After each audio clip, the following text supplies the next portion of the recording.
It is part 2 of the Metrocon recap vlogs, where now we are talking about the special guests of the year.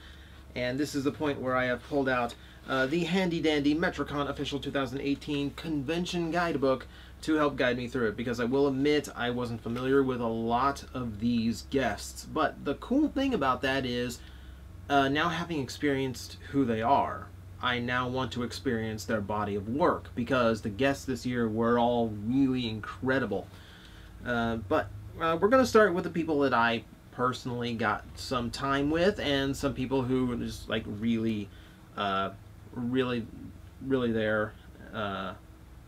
But you know, it really impressed me. But so I guess we start with Scott Mcneil. Like whatever, right? Like, I can't say anything else. It's all, like, it's all been done. But yeah, Scott was cool, as always. I got some new stories out of him, which was actually kind of fun. You'll hear one in the autograph signing video this year, which was actually kind of a funny one. And then some of his panels. Unfortunately, I missed something really funny during one of his first panels, because he arrived in Tampa, just that morning, and his luggage did not arrive in Tampa that morning. So he showed up at opening ceremonies in just like sleeveless shirt and just worn out jeans. So he was dressed, airplane comfortable for much of the first part. And apparently during his panel, someone asked him where his luggage was, it's kind of like jokingly, and the comment from him was like, you laugh now, but when my luggage rolls through that door, you're gonna be sorry. And then about 5 minutes later, his luggage rolled through the door. I'm going to have to go look at somebody else's panel video for that, because I didn't get that one. It was on my schedule, but what was not on my schedule was waiting 2 hours for the Embassy Suites in downtown Tampa to actually come up and repair our microwave, as me and Danielle's kind of just sat there starving the whole time, going, we're missing everything right now. That wasn't fun. Our Metro schedule is so just like crammed with stuff. I have to make our own like schedule sheet, just so we know what's going on from this point to this point. This is where we need to be, this is where we need to be. You need to be here because I have to be here, and this is the time we have for food this day. We literally have to schedule things out by food, because that's how much I do at Metrocon these days. So we didn't get to see that panel. We did get a solo panel with Scott, and we got some really good group panels, which yeah, we'll probably talk a little bit more about as I just kind of shuffle through here. We had a good interview this year as well. Well, as always, Scott's a ham. Jason Marsden. Now, this was another one of the big guests. Jason Marsden, I guess the big thing on his resume, if the name is not familiar to you, is Max from a Goofy movie. So really good timing, because that's taken on such a new rejuvenated life. Has kind of hit this really pop culture classic. Now there's like new merchandise. It's the new retro thing. So really good year to have him. And okay, so leading up to the convention, I put in my, like any press group, I put in my interview requests, and I just kind of wait to see what I can and cannot do. So for Jason, I had a little bit of trouble, because we were waiting on approval from management. Like, we didn't know if he did interviews at conventions or not, and I kind of go, oh no, because like, I don't have this trouble often, but when I have had this trouble, it's usually because the person I've requested is one of those like super serious professional types that might not understand that I'm doing this for like a YouTube channel of my own, and this isn't like going to like Fox or CNN or something. So it's a little bit awkward, so I was worried that I got another professional. I've had him in the past, I won't mention names, and then I saw him at breakfast on Thursday, and he's like, like suit shirt, sitting there just kind of reading, you know, the Times paper. Like, oh no, oh no. Get into the panel room. He is the total opposite of that. He's everything that he was the opposite of everything that I was worried about. He's friendly, he's outgoing, he's funny, you know, and I'm really happy with the interview I got with him because it was just so fun, and we played off. I think we played off of each other well. You know, it felt like we were striking a few chords, which you always love. I love hitting it off with one of the guests, and just like, even if it's our first encounter, we're still making this like really funny and fun interview for people to watch. So I'm really looking forward to you guys seeing that one. That one I'm really happy with. And he was like that the entire weekend, like in total contrast of seeing him on Thursday. On Friday during breakfast, he came up to me. Like, I heard like, you know, like I heard like a "Hey TJ" behind me. I turn around and there's Jason in a full unicorn onesie. Not serious looking at all this morning. You know, just coming up like, I've never had one of the guests come up to me and say hi. That was weird, but that was super cool. And you know, and he still remembered me throughout the con. We still you know, ran into each other a few more times. So like, I was super happy. Like, if anyone from Metro is watching, and I know a few people from Metro watch, get him back, because he was super fun. He was super engaging. Okay, so beyond that, no surprise, some of the ones I was most interested in were YouTube guests. So we did have quite a few of them this year, starting with Caleb Hiles and Jonathan Young. I did get an interview with Caleb, which is very much sit under the learning tree of what Caleb's career on YouTube is like. And it was some informative and some educational about how YouTube works. You know, and that felt good too. I will admit, I didn't get Jonathan Young. Jonathan Young's got a bigger following, but I just prefer Caleb's music, so we didn't get Jonathan. We did get Jonathan and Caleb's concert. So I've got the full concert, full permission to upload that. I do want to do some processing to it, because I want to have some fun with the video this year, and I'll tell you why once we get done here. But they were really cool. You know, saw them a couple more times throughout the con.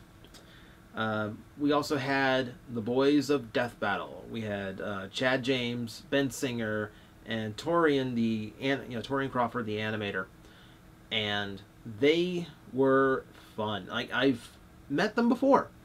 We actually did the interview 5 years ago at Asylum, the best convention nobody went to, and they were really fun then. We had a really good interview. It's still my most popular interview on my channel. I'm really hoping for a repeat, because this interview was fun. This was a lot of fun. Internet people just get each other. Internet people just understand each other and kind of have that same, in the same way that most voice actors have this really weird mental tick and weirdness to them, YouTubers do as well. So it's really nice when that resonates and we're both, you know, we're kind of in sync with each other a little bit.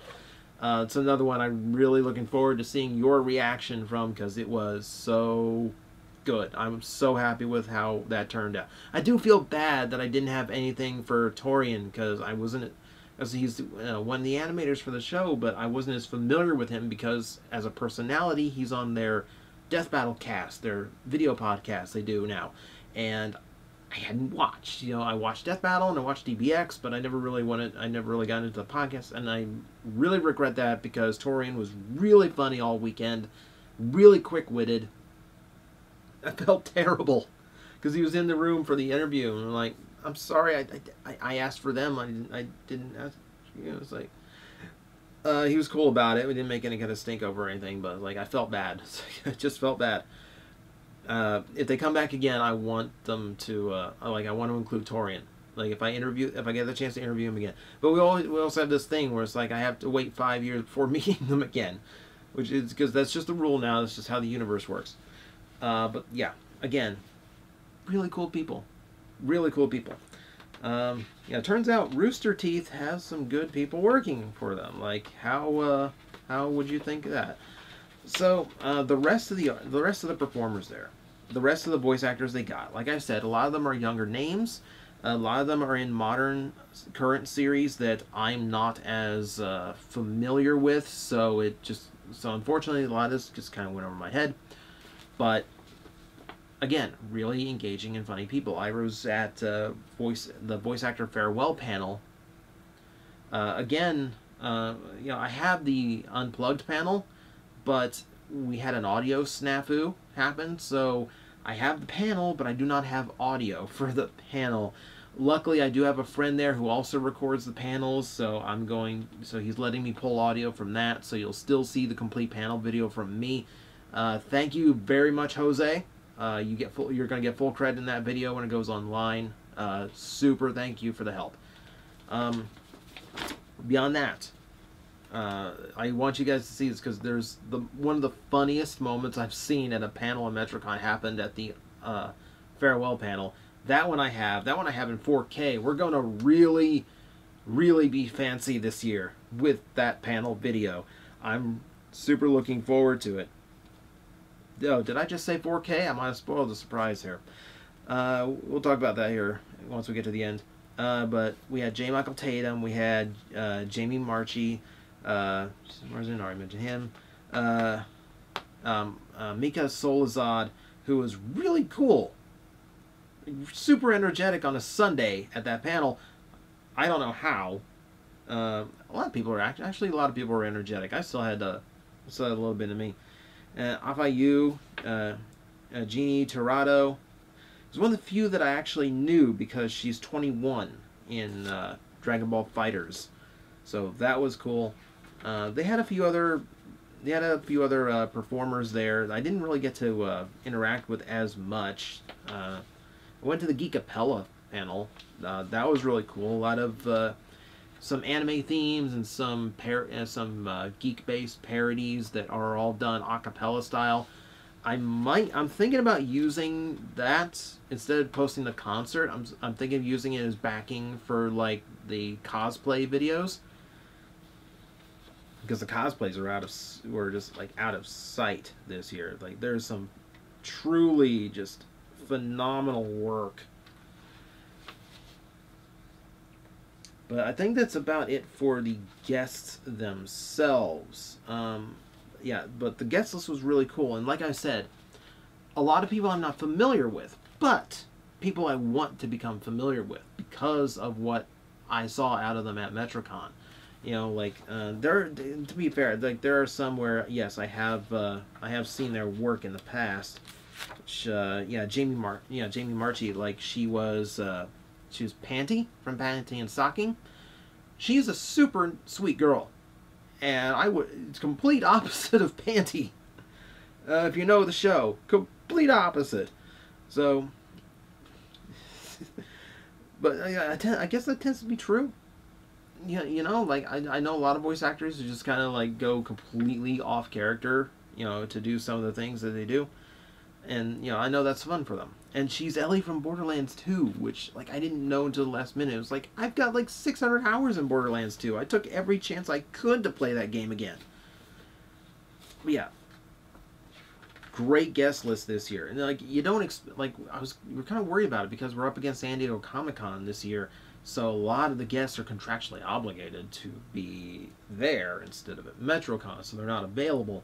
So, but it does give Metrocon a chance to bring out some of the young talents and have them as part of the alumni roster, because these are talents that are going to go and do huge, huge things. You know, a couple of years ago, we had the first guest, the very first American One Punch Man panel. But when that show just got literally the weekend of Metrocon in 2016 was the second episode of One Punch Man on Toonami. It was that fast, and that was good call by Metrocon, because that got in right under, and like that's a really cool thing. It's a really cool thing to have that as like the very first English voice actor panel for One Punch Man.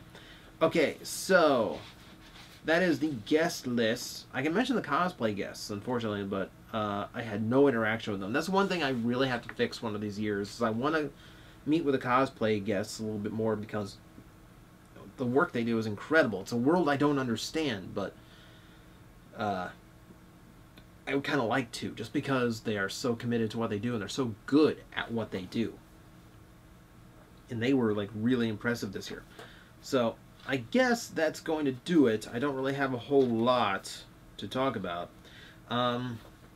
We see the interviews. The interviews themselves, I don't know if they are going to be in 4K or not. I haven't decided yet. Probably not. I might just do normal 1080p. Just because, just so I can make sure the framing is correct on those. But for the panel video that I got in HD, which I didn't get, unfortunately I didn't get as many as I wanted. But what I want to do is I want to make it like a really clean and professional looking kind of panel video where I can kind of digitally pan and zoom, because the video that's going to go online will be 720, 60 FPS.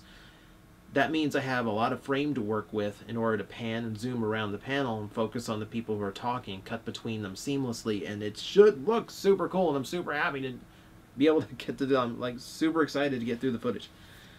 So when you see some of the panel videos are just going to be the same static shock like every year. Static shock. Shock to your system there. Thank you, Phil Lamar. No, static shot. Like I do every year.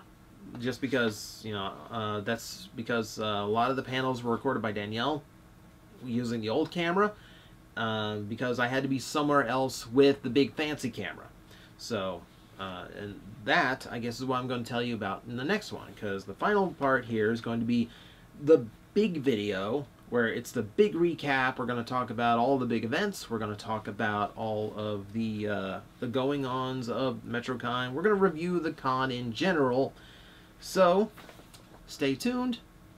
That one's going to be the really long-winded one.